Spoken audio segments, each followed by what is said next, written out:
What is up, Cowboys Nation? Your boy Mike Tag here, Kelly K9. We're back here. Special night on Thursday. Where, as you said, we're getting to this off season, so we're adjusting the schedule a little bit, get you guys ready for Championship Sunday. But as you guys roll in, make sure you get that like, subscribe, share, all that other good stuff that I always forget to mention, man. Let's get this party started. But Kelly, I hadn't talked to you since the championship game. We're not going to get deep into that. I'm over it. I actually feel pretty good about the season, but how you feeling, man? How you been?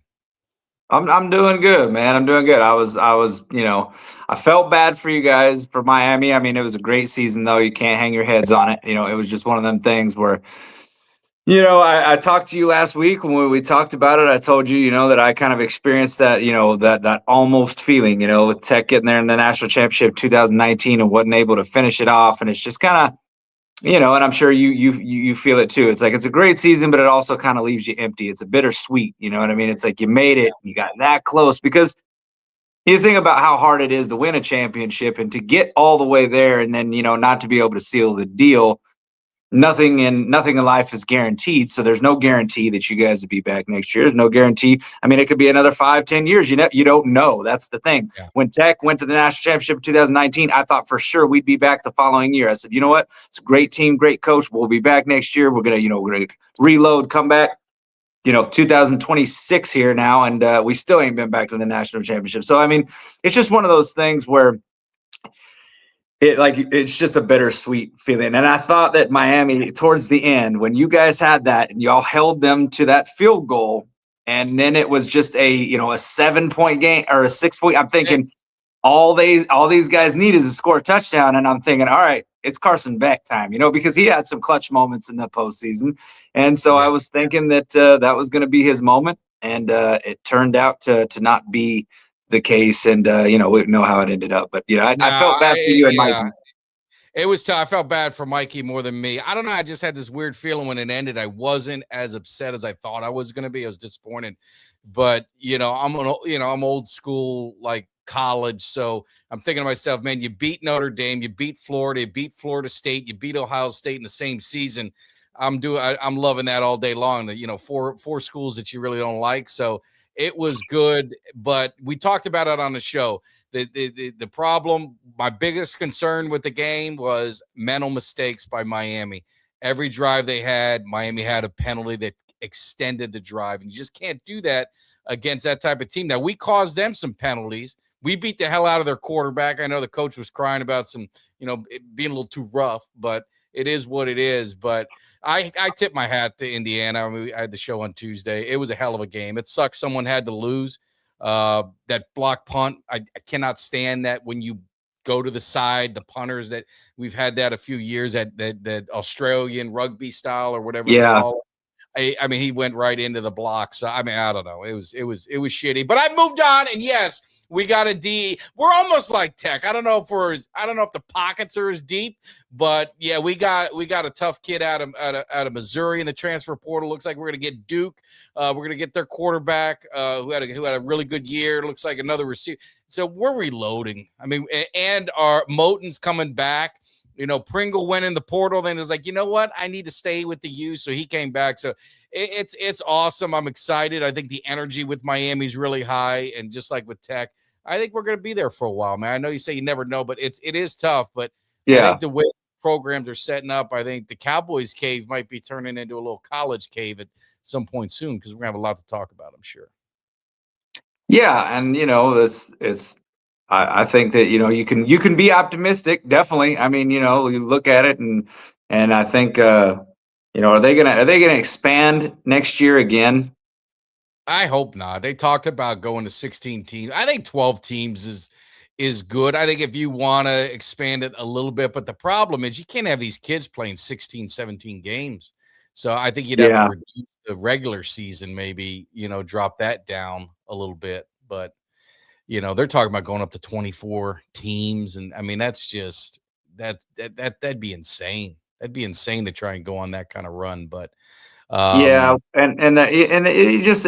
how much later and after the season's over are you going to keep playing? So I saw that they that next year's playoffs, the game is going to be, I think, January 25th I think is what it was in Vegas. So I mean, they're damn near getting into February.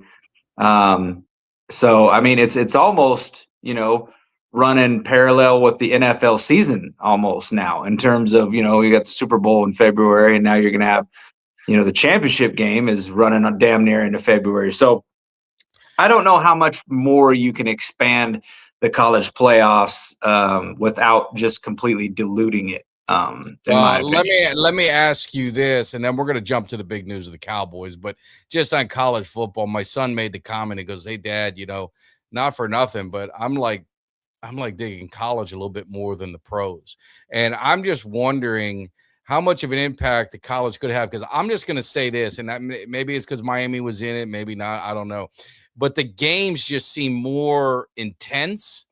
The Yeah. hitting, it's a little bit more physical. And those, I mean, it just the atmosphere. You're talking about that national championship game equaled Super Bowl tickets. It was, they were $5,000 average price tickets. They were as much as $30,000 for lower level. It was packed, and it was crazy, and it was intense. So, I mean, do you see the college game with the playoff system the way it is now? Now you don't have those, the bowls aren't, it's the playoffs. I mean, it could be, creeping into the NFL's market share. I mean, I think so. I think with the NIL and with them being able to pay players the way that they can, what you're looking at now is you're looking at players that are staying longer. Guys that would normally be going to the draft to chase that money are coming back. You look like the quarterback from Oregon, Dante, he's coming back. Whereas in past, he would not have been coming back. You look at a guy like a Brendan Sorsby from Cincinnati, the guy that Texas Tech got, getting $5 million this year. I don't think he would have come back. I think he would have entered into the NFL draft this year and been a quarterback that they'd look. So there's quarterbacks that are out there that if you've got an extra year of eligibility, you're going to come back. Because the thing is that why not? If you can make more money in college than you can as an NFL draft pick, and that goes for wide receivers, that goes for defensive line, that goes for really anybody that's out there that is an impact player that can come back and get the bag. And, I don't blame them. But what it's going to do is it's basically like the developmental league, for the NFL now. It's going to be like, it's like NFL junior, you know what I mean? And in my opinion, I do think that you're going to start seeing, me personally, I was more entertained, and maybe it's because the Cowboys, obviously weren't as great as we wanted them to be this year. They struggled mightily this year. Let's just face it.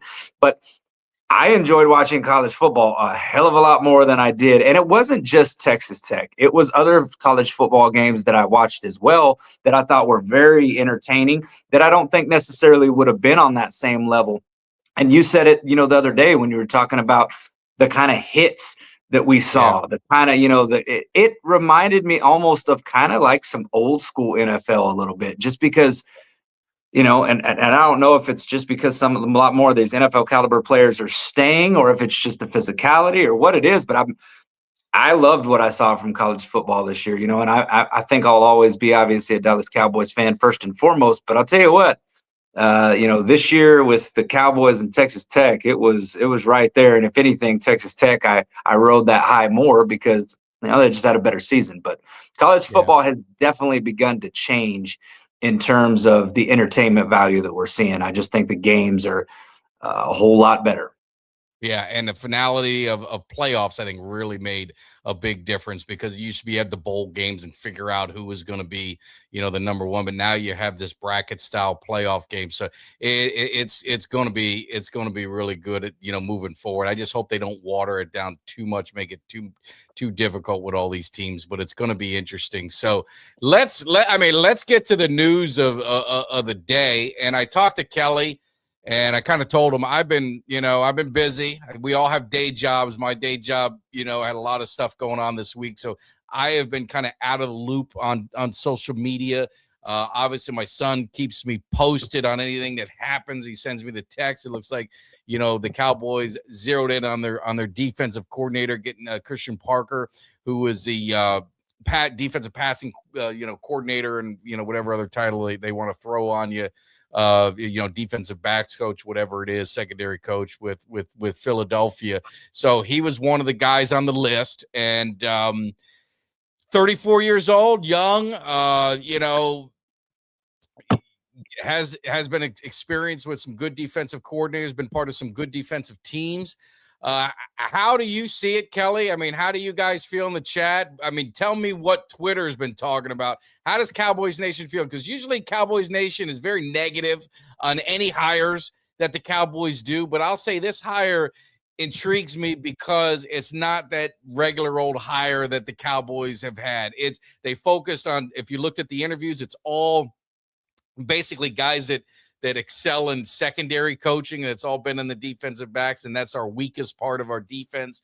They've all been passing, game coordinators for defense, another, that weakness of our defense. So they all kind of fit that bill. But Narron Parker, in our division, it's got some familiarity with the Cowboys and with the conference and with the division. I mean, what's your feeling, and what's the world and Twitter think about it? And you guys in the chat, what are you thinking about it?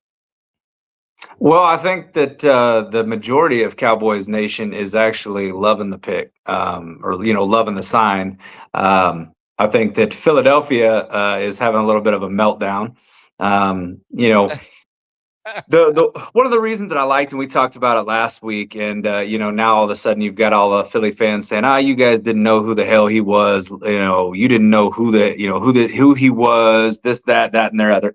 And I'll tell you this right now, 3 weeks ago, no, I didn't know his name, but when his name came up and I started doing some research, I definitely liked the guy. And so you cannot know really who a guy is by his first name, because I don't know a lot of coordinators, passing game coordinators. I know offensive and defensive coordinators for a lot of teams, but I don't know a lot of the I wouldn't say the underrated, but I'd say the guys that are a little less well known, right? Because they're not sitting there talking about him. They're not showing him on the TV when we're playing them. And you look at them, you look at the guys that he coached under. His passing defense never ranked worse than 12th in any year that he has been a pass game coordinator. He's worked under Vic Fangio. He's worked under Leonard. He's worked under some pretty good names out there. And I think that he kind of breaks the mold. Me and you were talking about a little bit before the show. He breaks the mold of what the Cowboys have done in the past, because in the past, they go after retreads. They go after guys that we've heard of. They go after guys who are kind of known commodities. Here, they're kind of going a little bit outside the box. The guy's never been a defensive coordinator before, but he's thought of around the NFL and highly regarded as a young, up-and-coming, fresh. I think he's 34 years old. He's going to be a guy who's going to invigorate this defense, bring some energy, a high-energy guy.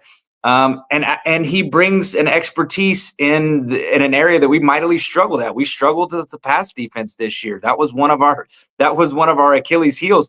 And you see a guy come out like Cooper DeJean and had high praise for him today and said, I wouldn't be the player I am today without his coaching. We lost a great one. Dallas got a good one. So Philly fans can sit there and they can cope all they want and say what they want and try to backpedal and say we're stealing defensive, stealing coordinators because we want to be like them, but I'm just going to say that you guys hired Kellen Moore a couple of years ago. Let's not act like y'all ain't been trying to steal from the Cowboys for a long time.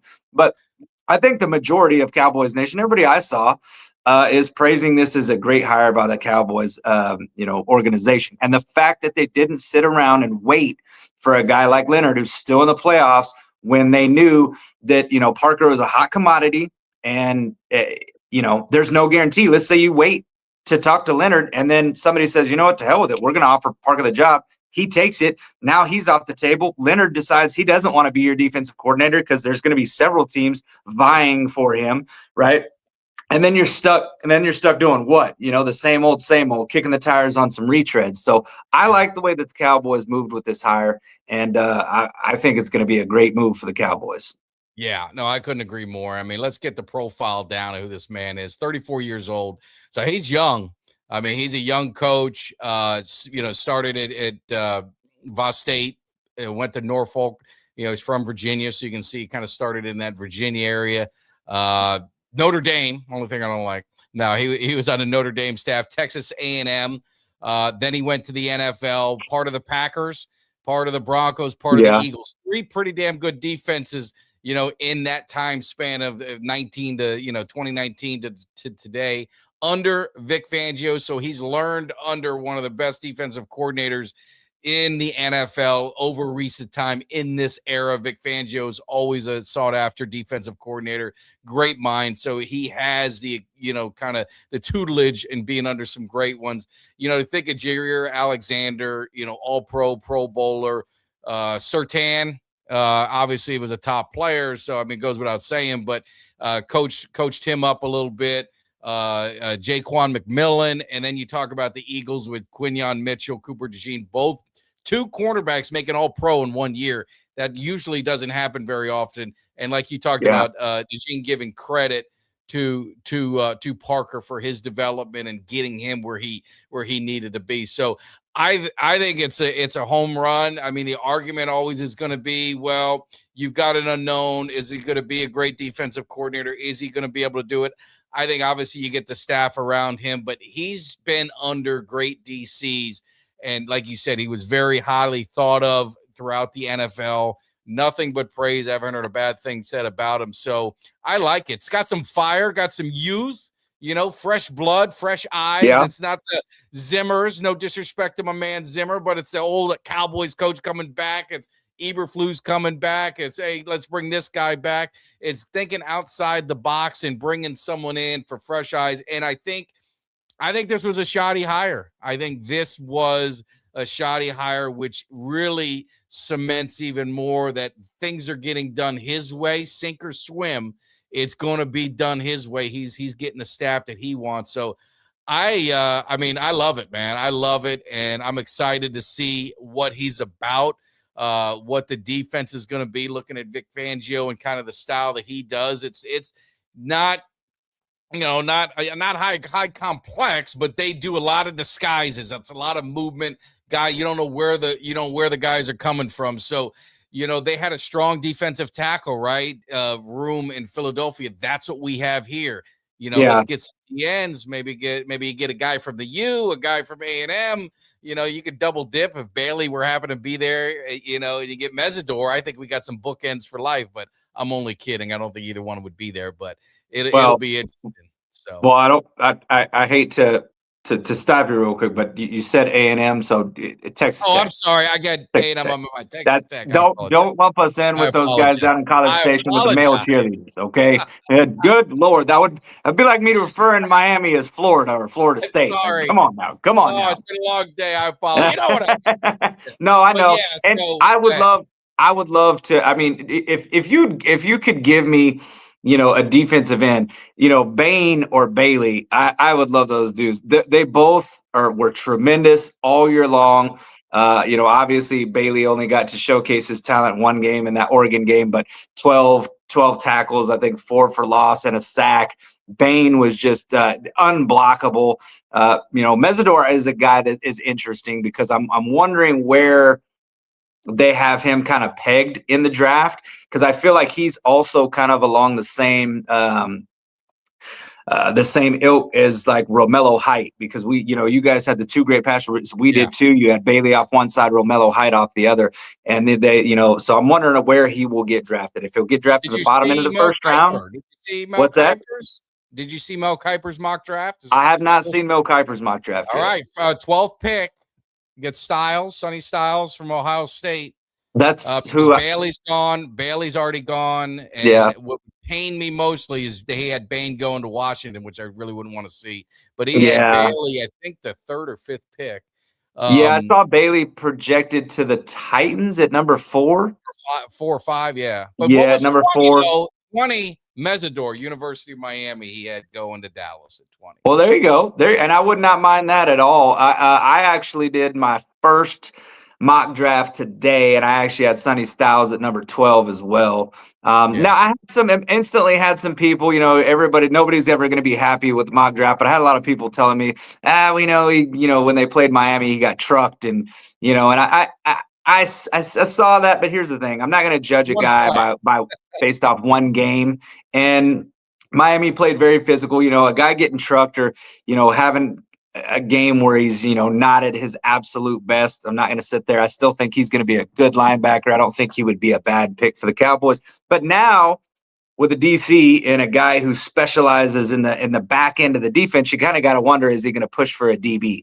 Because right now we've got a hole at that position. You've got a Deron Bland who you really kind of think that we can get him back playing to form. I believe that Christian Parker can get him back to that level that we once saw him playing at, that Pro Bowl, All-Pro level. And I think that you're going to need, I think we need a slot corner, and I think we need, an outside corner. So I think those are two positions. I also think we need a safety. So, I mean, could we see at the 12th pick, could we see a cornerback? Could we see a defensive back get drafted at that number 12 pick? Because, I think that, that's a possibility. Because you think about it, we're going to have free agency. Somebody just mentioned Nakobe Dean. It's possible the Cowboys could go out and decide to address the linebacker position via free agency and say, hey, we're going to pick up a guy versus, free agency. Because typically, whatever position you address, weakness that you address versus free agency, you don't go that in the draft. Like this year when we got Javonte Williams, they didn't go running back, and we're all sitting there going, wow, what the hell are we doing? What the hell are we doing? Javonte Williams worked out pretty good, right? So I think whoever we decide to go with, in free agency before the draft, we'll probably address some of those weaknesses, and then we can address some of the other positions. So we'll just kind of have to see how that goes. I think the Cowboys are going to have to figure out if they can address enough in free agency, and depending on how the draft goes. I mean, right now, they're without a second, third, or fourth, or is it all three or two of the They don't have a second, and I don't think they have a third. Second and third. They don't have a second. I knew it was two of the three.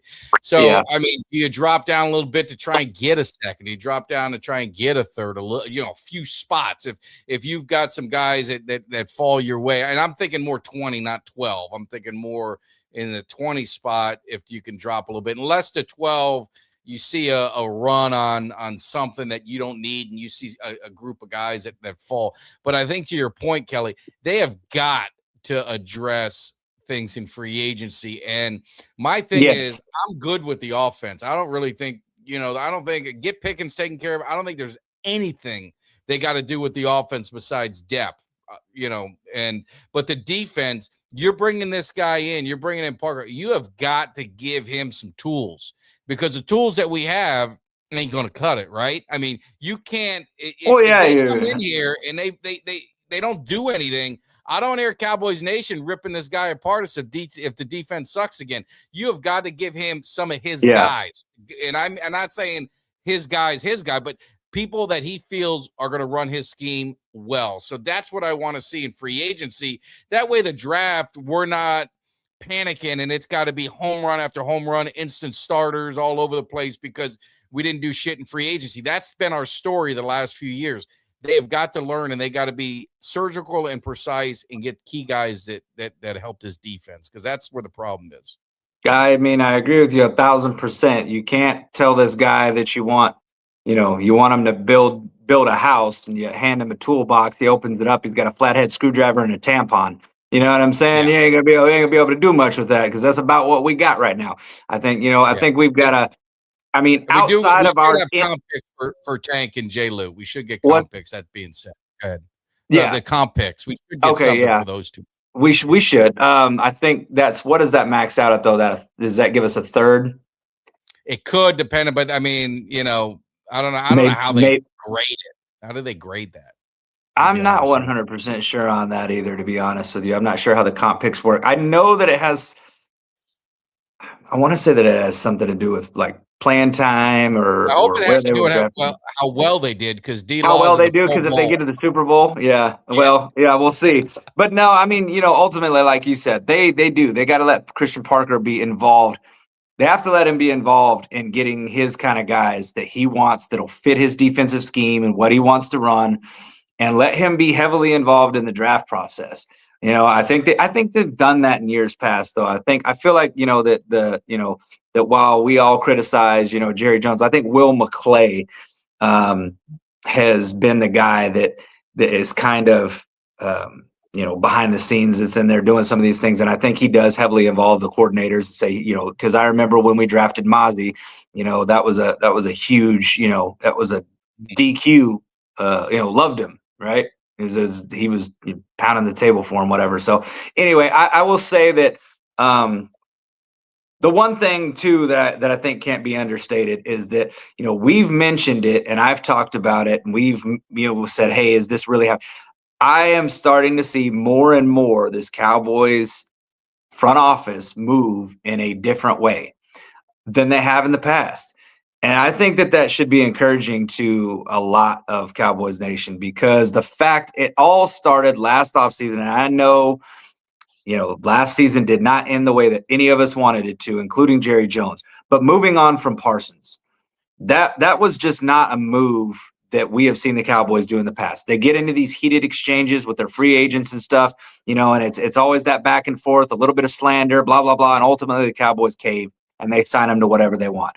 They decided to move on from Parsons. They got 2 first-round picks, turned one of those first-round picks into Quinnen Williams. And so we got a great, cornerstone for right in the interior of that defensive line. You got a Kenny Clark that the Cowboys have already talked in in the season about wanting to keep him and Williams together and wanting to keep Osa in that interior defensive line. So you've got that. You've got them making the trade for George Pickens, a big time player that, and we just haven't really done those kind of things outside of maybe Amari Cooper. So the Cowboys are starting to move different. And then you see this defensive coordinator that you add, young, up and coming, fresh. What are we always talking about when we talked about coordinators? When we talked about the head coach, we talked about the hire. We wanted a Ben Johnson type guy, right? We wanted somebody like that because we're like young, fresh, outside the box, not a retread. Well, they didn't exactly do that with a Schottenheimer, but he was young. He's a little bit younger. He's a fresh guy, but he was on the staff. That's where we criticized it. But ultimately, if you look at the entirety of the last 365 days of this Cowboys organization and what they've done, they definitely are moving in a different way. And I think that can't be a bad thing, because we always talk about what's the definition of insanity is doing the same thing over and over, expecting different results. Well, we're not doing that now. We're changing things up.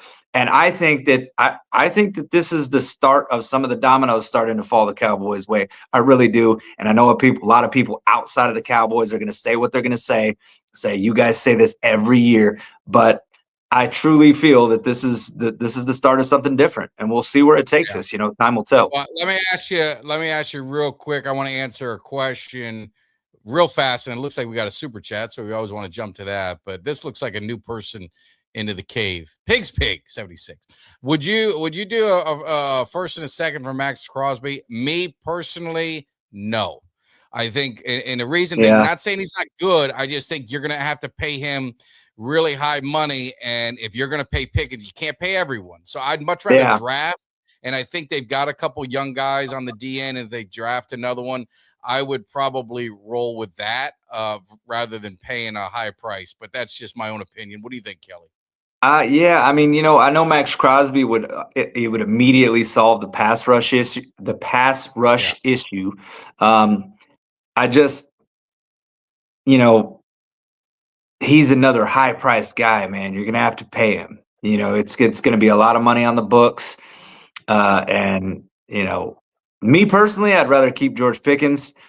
I don't know that if you sign Crosby, I don't know that that's a deal where you'd be able to sign both them guys, because then, Pickens is going to get a big deal. He's going to get a deal. He's going to get paid. So me personally, I would like to go and address that through the draft, or maybe even picking up, in the draft, and then maybe we can address it in free agency with a not so expensive option, because I still think that you've got who was our guy last year? Ezeraku. You've got Ezeraku that I think he is coming along. I think he really started to develop as the season went on and started to show you that he could be a disruptive guy in the pass rush. So me personally, I'm going to say no. I'm going to value those picks right now. I mean, you could be like the Rams and say F them picks and go for it. And I mean, if that was the way that they were going to do it, I guess they could. I'll tell you this: if they did it, I'm not going to sit there and be pissed. Yeah, if you could do what you need to do and still get him, I would be all for it. but I don't think you can. I think realistically, I don't think they can. But Yeah. Star, we are great friends and fam to the Cowboys Cave. You always see him out at the Cowboys Cave Appreciate tailgate that. party, always representing and great guys. Make sure you subscribe to their YouTube channel as well. They do an awesome job. Coach CP will have a major highlight, major impact. Definitely what's up, man. Appreciate it. And I couldn't agree more. I think he is. I think you got some youth, man, in these kids. You see it in college a lot of times with these. I look at the Miami coordinator, and he had the same, they brought in a few different guys, but it was the same core group, man. And this coordinator came in, and they were the worst one year, and they came to be the best. And it was, look at the intensity, look at what he did with the schemes. It can be done, getting the right players. Now, they made some strategic moves in the portal as well, so it definitely helps. But I think it definitely can make something happen. Yeah, Clowney really came on in at the end of the year. You can get him at a much lower cost. I think that's what you got to kind of look at. And this isn't Monopoly with the money and all that. I mean, there's a price to be paid, and you can't have everything. And you're paying Dak, CD, Pickens. They're going to be pretty much the three highest paid players if you keep them, right? So yeah. There's only so much money to go around, so I won't kill Jerry. Jerry Jones says, there's only so much of the pie. Only so much of the pie. Only enough of the pies. So yeah, so that's what we're thinking. I think we're digging it. I think we're gonna wait and see what happens. Let's see what they do in free agency. Let's see where they go. And we'll be definitely doing the show more. Any final words on this before we move on to our next topic, Kelly? Is there anything we missed? Anything we want to make fun of Eagle fans about or anything like that, or we already went there? I think I've out funnied the Eagles fans today, so I think we can leave them alone and give them a little bit of peace. I would just say this: one of the funniest things that I was arguing with a couple of Eagles, several of them, and I had to remind them of this. Is I said I had a tweet that kind of took off, and it was I said, it's going to be, what's going to make this even sweeter is not only that we stole him away, but will be when we put clamps on the Philadelphia offense next year. And somebody said, are you talking about the worst defense you guys have had? Really? You think that they're going to put clamps on us? And I had to remind them that they didn't score not 1 point in the second half when they blew a 21-point lead and the Cowboys beat them 27-21. So to remind them that the Dallas Cowboys shut their asses out in the second half with one of the worst defenses that I have seen the Cowboys have in recent history, probably going back since the Mike Nolan era, the Mike Nolan day. That defense, it was worse. Bad. It was worse. Pretty bad. This defense was. That's what I'm saying. I'm saying since then, it was worse. The worst. So, and we still were able to shut that garbage ass Philadelphia offense down for an entire half of football. So I just say that yes. I do think that he will make this defense better. And I do think it's going to be hilarious if the defensive coordinator, if he comes in, Christian Parker, and next year we play the Eagles, and he says, listen, guys, you don't have to worry about Jalen Hurts because he's not throwing further than 10 yards. All you got to do is just play these guys in front of the sticks. You're going to be fine. Jalen Hurts can't throw the deep pass. He's going to either try to run the ball, get his tushy pushed, or he's going to throw these little slanter curls. So we're going to be fine. And Eagles fans, just remember that. Really, the only good, outside the Raiders, I guess, game, but the only good games I saw our defense play was against Philly twice. Even the first game, our defense actually played well. It was like surprising. The defense looked good. Yeah, I remember watching that game and thinking, besides the Raiders. Yeah, I'm sitting there thinking, all right, man, we got, we held Saquon Barkley, I think, in that game to like 70 yards or something like that. And I'm like, I think I thought it was like 30 or 40. Yeah. It wasn't much. Yeah, I was like, all right, this Cowboys defense is looking good. And then week 2 came around. Yeah. Then with reality, we got what we call the reality check. And so many people ask us about our tailgate. They're already picking days. Just know that, we can't do anything till the dates. We know the teams, but it's all about when we play them. So definitely keep tuned, in tune when the schedule comes out. Kelly and I sit down, we think about, we get Cuts involved, and Mark and Doug and Shady. We get the whole crew involved to make sure we get the right game and make sure it's going to be a good time. So keep tabs with us. Make sure you like, subscribe, share our channel. That way you guys can keep tuned to it and let everything that, keep in touch with everything that is going on. So you got the post-game awards the finalists were announced. We're not going to stay too deep into this because I don't really care about it so much, but it's interesting. So you have the MVP award, Josh Allen, Trevor Lawrence, Drake May, McCaffrey, and Stafford. Pretty interesting group. Who do you think takes home the MVP, Kelly, out of that group? Who do you think deserves Who it? are the candidates again? I heard Stafford. Josh Allen, Trevor Lawrence, Drake May, Christian McCaffrey, and Matthew Stafford. Historically, MVP has been pretty much a quarterback award, so I'd probably get and I don't think that'll change. Yeah, I would probably have to say I think it's going to go to Matthew Stafford. Yeah, I think Allen or Stafford. It depends on when you vote. I don't know if they vote in the middle of the playoffs, but I think it's Stafford or Allen. I would agree. Yeah, I think it's going to be Stafford. I think he'll win. I think he'll win it. He had a really good season this year. The MVP thing is just so I don't want to say it's a joke, but it's kind of like the Heisman. It's about the best quarterback on pretty much like the best team, the best statistics or whatever. You know what I mean? Because if you look at the season that Dak Prescott had and put his numbers up against any one of these MVP candidates right now, I mean, he's right there with them. The only difference is that his team didn't make the playoffs. So got to be in the playoffs. And that's usually number one. And I get that. You can't have a guy that's not in the playoffs. But I mean, it's just, I don't know. You look at that MVP award and you think about it, and it just seems like there's too much politics in it for me almost. You know what I mean? I feel like Dak Prescott a couple years ago when Lamar Jackson won it. Well, he should have got it with Lamar. Yeah. Exactly. He should have got that year. And so I don't know. Sometimes now I just watch that MVP thing and I just kind of think that's a fluff deal. You know what I mean? And if I could care less if any of our Dallas Cowboys quarterbacks ever win the MVP, I'd much take a Super Bowl. But just my opinion on the award. The only one of interest too is if you're a Cowboys fan is comeback player of the year. And you got Stephon Diggs, you got Aiden Hutchinson, Trevor Lawrence, Christian McCaffrey, and Dak Prescott. So I mean, was Trevor Lawrence hurt last year? Did I miss something, or did he just have a bad year? No, I think he did get hurt.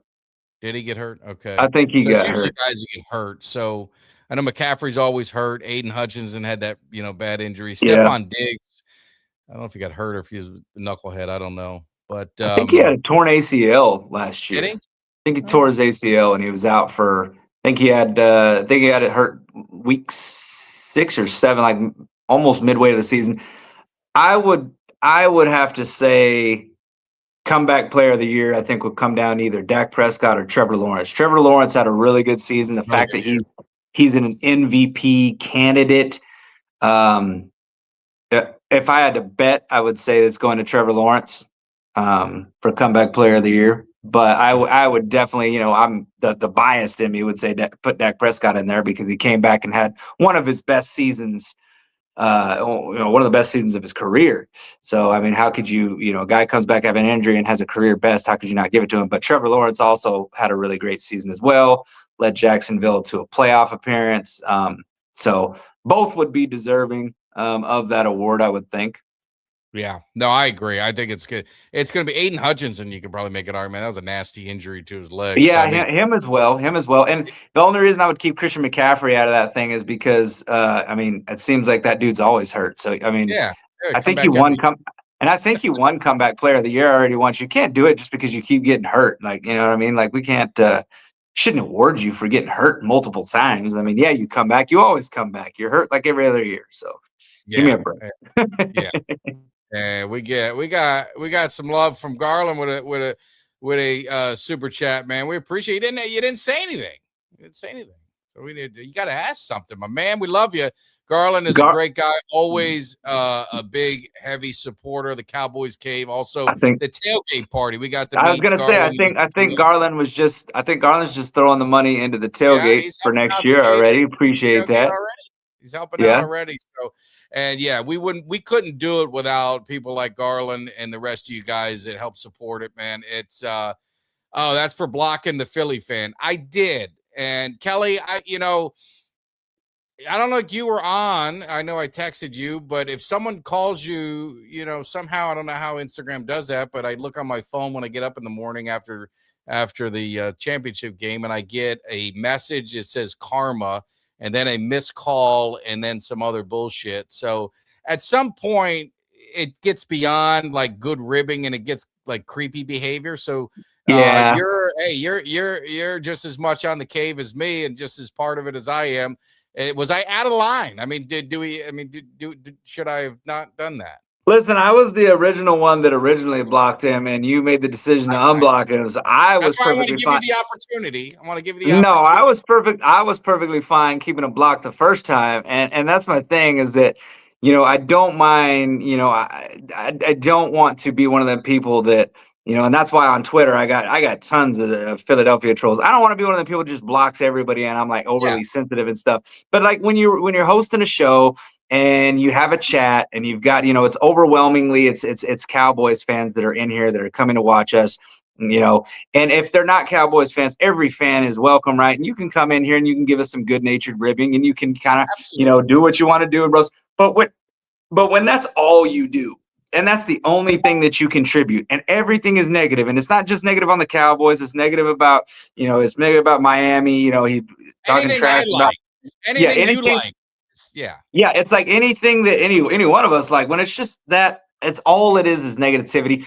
Then it gets to the point where it's like, okay, I don't need that kind of negativity in my life. You know what I mean? And if I have like a particular Twitter troll that all he does is talk, personal insults, and he's making comments about, he thinks I'm ugly, I'm a Vanilla Ice, he talks about my kids, shit like that. Like at that point, it's like, all right, dude, you just like, I'm not gonna put up with that bullshit, So I think that good riddance to Carl. He didn't bring anything into here of any contribution, and I think that the chat can all agree that he's just not going to be missed. So yeah, I did you all a favor, so thank you. And it took me a little while to get to, because like I said, I have a heart sometimes. Kelly likes to be, he's a tough guy.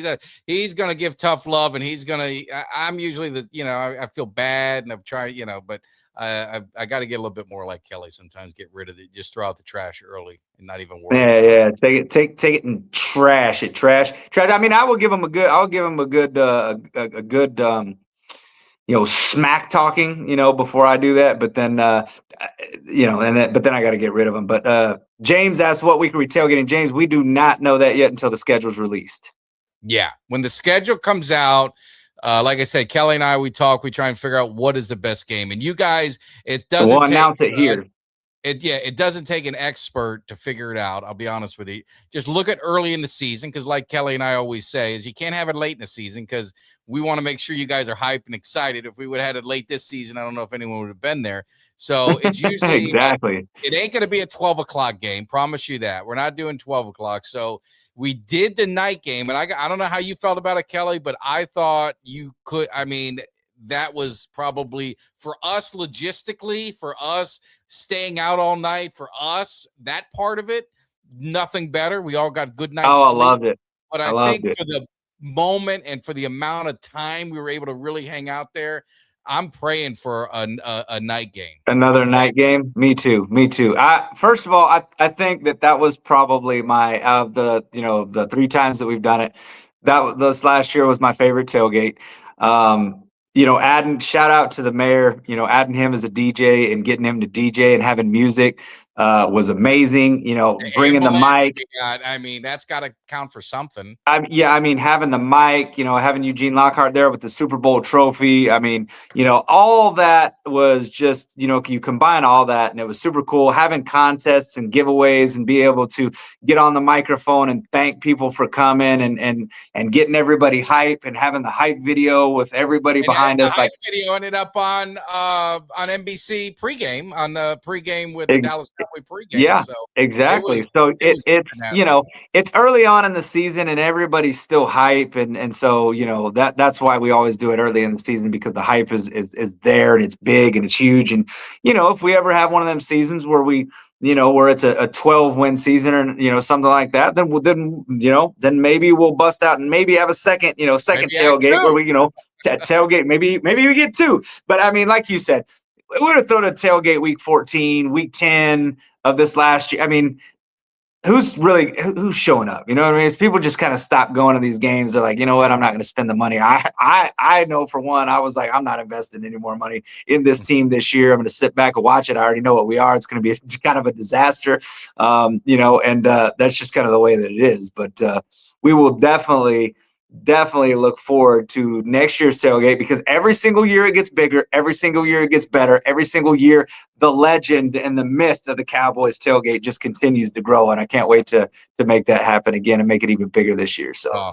no, absolutely. Absolutely. It's going to be fun. That hopefully Championship Sunday, we think, maybe we can be part of this one day. It's been so long. But nice. until it happens, we just got to give credit where credit's due. First of all, let's look at the Rams in Seattle.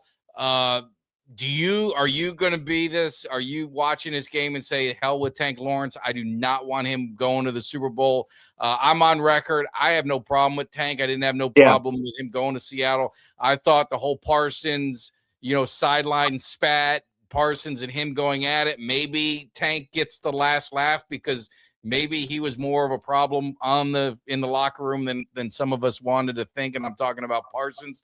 What do you think of this game, guys? I mean, are you against Tank? Do you want to see him get to the Super Bowl? But overall, who do you think's going to win this game? But Kelly, what's your breakdown of this one? It's a divisional game, which makes it interesting.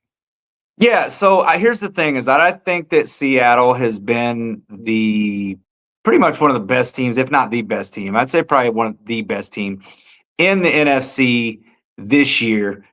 Still been waiting for Sam Darnold to have that kind of Sam Darnold-ish moment. I think the fact that they are playing, because it happened last year with the Vikings. Let's just be honest. It happened last year with the Vikings. And so, originally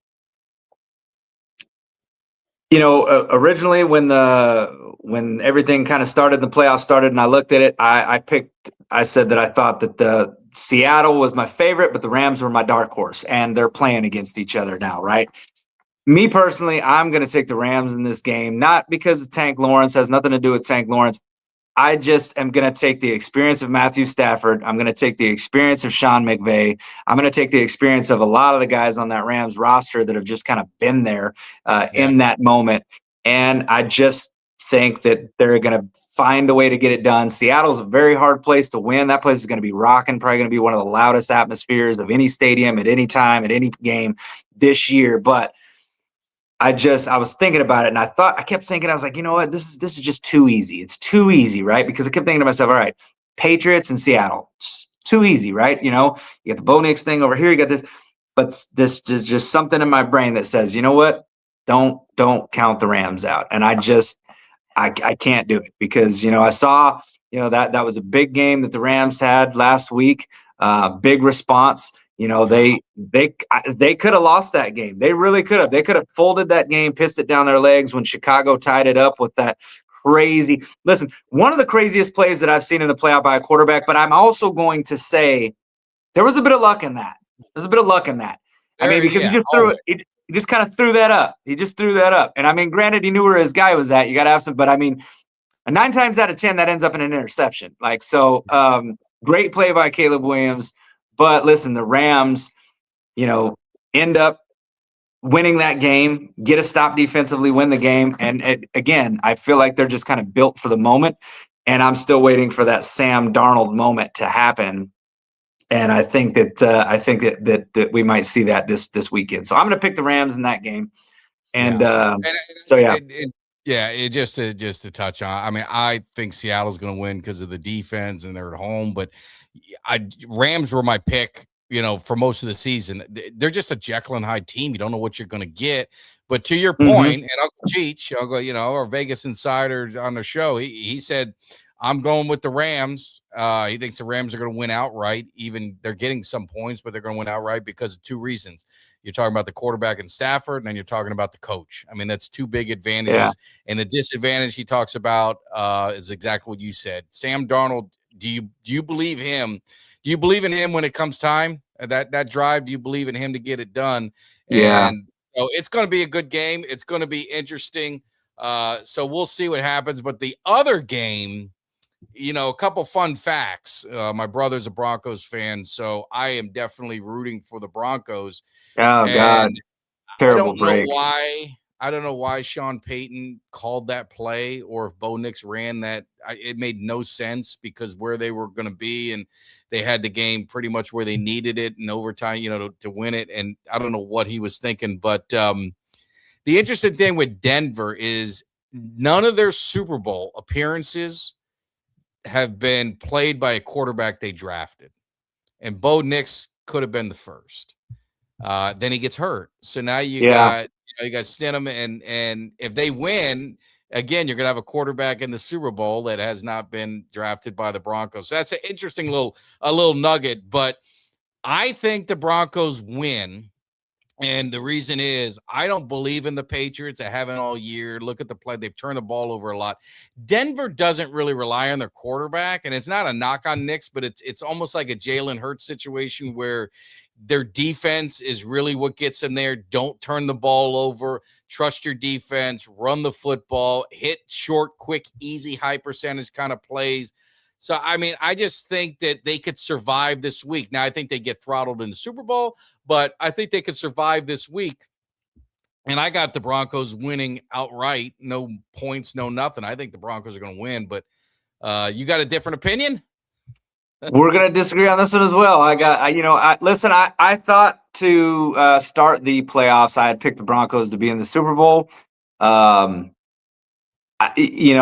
I got a good buddy of mine that I was with this weekend when that game ended, and his son walked in after the game, and we didn't know that Bo Nix got an injury, and his son looked devastated. And his son I think is 12 years, I think 12, right at 12. Just looked absolutely like he had seen a ghost, and he was holding his phone, and he doesn't even say anything, just showed it to his dad. And I see him look, and he kind of shakes his head, and he goes, "Well, we'll have to see." And he's like, "See if that's actually what actually happened." And then I was asking him, "So what happened?" He said, "Well, they're saying that Bo Nix got injured, and they think he might be out for the remainder of the playoffs." And I said, "Oh man." Well, then it comes to find out, Bo Nix broke an ankle. And he goes in to talk to his son because his son was just super bummed, man. When you're a kid and you're super passionate about it and you love it, you really take those losses a lot harder. As you grow older, the losses start to pile up, and it starts to become a little bit easier to digest. But he went in there and he told him, he said, "Look, we got Stidham. Stidham is familiar with this offense, and he's like, I think we could still do it." But then he told me, he goes, even as I was telling him that, I didn't really believe it myself. So, and he's one of the most diehard Broncos fans I know. Do I think that Denver can win it? Yes. I don't think like that the Patriots are some juggernaut team that's going to, I saw that Patriots and Texans game, and holy turnover. Is that not the worst football game you've ever seen? This game brought to you by Pillsbury's turnovers. I mean, Jesus, that was one of the worst games I think I've ever watched. Just sloppy, turning the ball over. And I don't think it had anything to do with either of the defenses. I think it was just sloppy ass play, period. But I'm giving the Patriots the edge right here. I think that Denver's going to want to rally around their guy, but I think that in the end, I think that it's going to be a little bit too much. And I think do you think Bo Nix, do you think if they had Bo Nix, would that change your mind? If they had Bo Nix, I would 100% pick Denver. I actually picked Denver. That was my personal pick to actually win the Super Bowl this year. And I thought that because I've watched a lot of their games this year. And I've been impressed. I mean, it's a defense that's not like the most dominant that I've ever seen, but they make plays when they need to, and they come in pretty clutch. And then Bo Nix is, for his second year, man, he's progressed from what I saw from last year. I thought last year watching him, man, I was like, this guy's going to be a good quarterback. And I think he continues to get better. And I think eventually, you could probably see Bo Nix winning a Super Bowl with the Broncos, because I think he's exactly what Sean Payton needs. Look, Drew Brees wasn't always the flashiest of quarterbacks, but I tell you what, man, he sure did develop under Sean Payton, and he was a guy that could use his mobility when needed. Bo Nix, I think, is a little bit more mobile than Drew Brees for sure, but Bo Nix does have a good arm, and he can throw a good deep ball. And I mean, he's made plays when they need him to, and he's made plays in the clutch. And and I've got faith in him as a quarterback. So I think that if they would have had Nix, I think this was the year that they would have done the Super Bowl, which would make it that much harder for Broncos fans to digest if they don't get there and get it done. Which anytime you lose your starting quarterback, man, that is a huge obstacle to overcome. And the fact that it's happening in the playoffs, the fact that it's happening in the AFC Championship game. I mean, what bigger game than to lose your quarterback going into the AFC Championship game? I just personally think it's too big of an obstacle to overcome, and I think the Patriots win. I think it's gonna be my pick is the Patriots and the Rams. So don't always agree on everything, Mike. No, you can't. You gotta disagree. So we're gonna see. Are we both wrong? Because maybe we're 50-50. Maybe one gets in and one doesn't, or is Kelly gonna be 100% right or me? But I think it's gonna be two pretty good games. I think it's gonna be exciting. I think the Seattle Rams game obviously that's gonna be the headliner. I agree. I think for the Broncos to win, it's gonna be a boring, ugly game. And they're going to sneak by. It'll be close. But Vegas is with you when it comes to, you could argue both teams because the line is under 3. I think it was like 1.5 or something like, when it first came out with the Rams. So Vegas isn't as high on Seattle as people think. And then the line totally flipped on, you're talking like an 8 to 10 point swing because it went 5.5 into the New England giving 5.5 as a road favorite in Denver, which is damn near, you don't really see that too much. So I think that Vegas is on your side with your picks. And Carl would disagree. He would disagree. Who would he agree with though here? Who's he going to disagree? Because Kelly and I are both opposite. That's the problem. What it would be interesting. Maybe we should unblock Carl to find out what his Super Bowl picks is. Just to unblock him, just to ask him, and then block him again. He did reach out to Jimmy. He's been messaging Jimmy and saying, "Hey, can you guys please unblock me? Mike is he's just so sensitive." And he did that same sob story to me when you blocked him, and I fell for it. And I told Jimmy, and the funny thing is that after that, and I don't know if you knew, I don't know if you ever caught on it, but he did not really come for me very often. Then it was you that he turned his spite to, because after you unblocked him, it was like if anything, it would have been like, okay, well, Mike was the one that gave you mercy and gave you a second life on the to come into this show and be a part of the Cowboys Cave, and you're coming at him. And because there was a couple of times that I would see him say things and like little kind of like slight jabs at you. Like I remember one time he said something. He's like, Kelly's bringing the audience in or something, like, he'd say little shit like that. He would say stuff where it was kind of like making me, and I'm like, which was weird to me because me and Carl, I would always give Carl the business all the damn time. Even when, I'd give a shit if you like me, want to like me, or all of a sudden you like me or not. I always thought Carl was a fucking punk. So anyway, the turning point for me was when he was dogging Tech in Miami, and he's not even a college fan. He has no idea. He has zero idea. That's when I knew he crossed the line of being a Philly, which you could expect a Philly, right? I could deal with that. But when it started, we're talking about college, and he's going after both of our teams, which he knows nothing about college. That's when it got kind of like, okay, he's a troll. This is absolutely. So absolutely good riddance. Now we just make fun of him all the time. It doesn't even matter. Yeah. Deuces, Carl. But so Cowboys Cave, that is it. We've given you like a Super Bowl preview. We don't agree, so we're going to see what happens next week and see if we're right. We're going to get more into the Cowboys offseason. The coaches are they keeping any of these coaches? Is this man just say, you know what? Clean sweep. We got to start fresh. We got to start fresh and get this thing right. So we will be getting into that. We're going to be doing our mock drafts.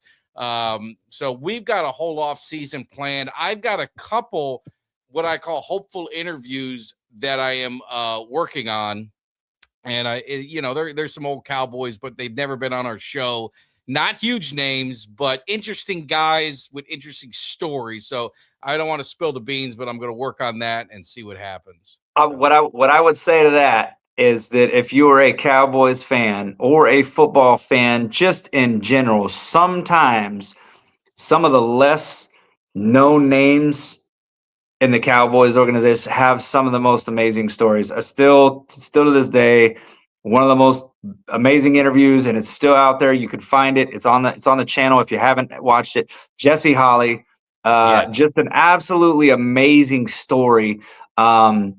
Really, that goes beyond the sport of football, but it has a lot to do with football, with the Dallas Cowboys and overcoming adversity, and just his story on how he came to be into the league.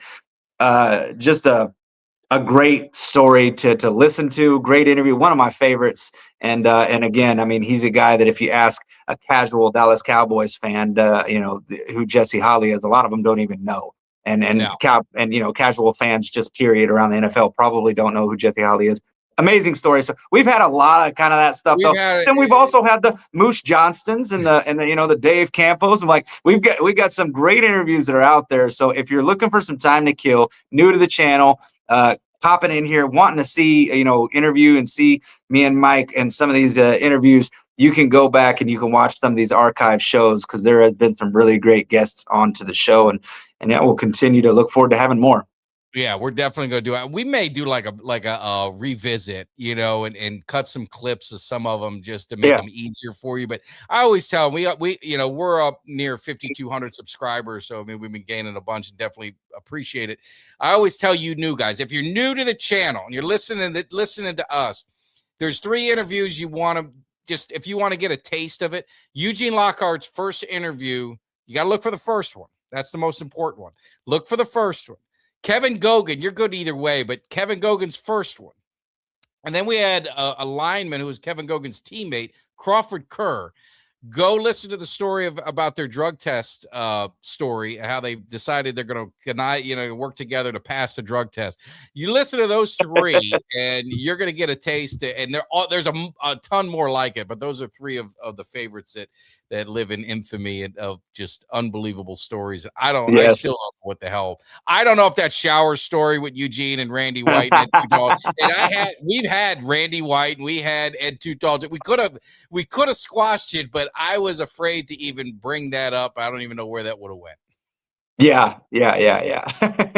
Hey, listen, it was a good story regardless, and one way or the other, it's great. We've had some Eugene Lockhart moments on this show have been great, man. I mean, obviously the first interview, but we've had some good ones.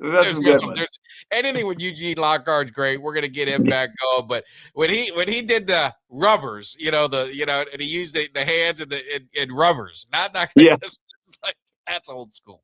So yeah. So anyway, I definitely appreciate all the love. Yeah, Haley. Yeah, we had Charles Haley made fun of the size of my pumpkin head. We've had so many on there. It's been so good. But Cowboys Nation, we definitely appreciate all the love to the channel. You guys have been awesome. It's been fun, and we are just getting this party started, like I always say. So make sure you hit that like, subscribe, share. Have a great weekend. Enjoy some football. I'm sad college is over. It's been such a great run, but we got a few more weeks of football left, and we'll get this offseason started. Great hire by the Cowboys, a defensive coordinator. We talked about Christian Parker. Appreciate the love. You guys take care. Kelly, any final words? No, man, just enjoy one of the last few weekends of football that we got left, man. It's before you know it, it's over, and then we rinse, wash, repeat, and kind of get this whole thing going back again. Free agency March 11th, and then we look forward to the schedule release and the draft and all that good stuff, man. But football is almost at its end point, and God, it seems like it was just yesterday it started. So just enjoy some football this weekend, and for all my people down in Texas, stay safe, man. I know it's about to get really cold. There's gonna a winter storm moving through, so everybody stay safe this weekend. Stay warm. And just, be safe. Yeah, absolutely. And we're only a few weeks away from saying this is our year. So, no, I'm just kidding. Yeah. All right, take care. I'll take care. See ya. Give me somebody that's hungry. Give me somebody that's hungry. I need somebody.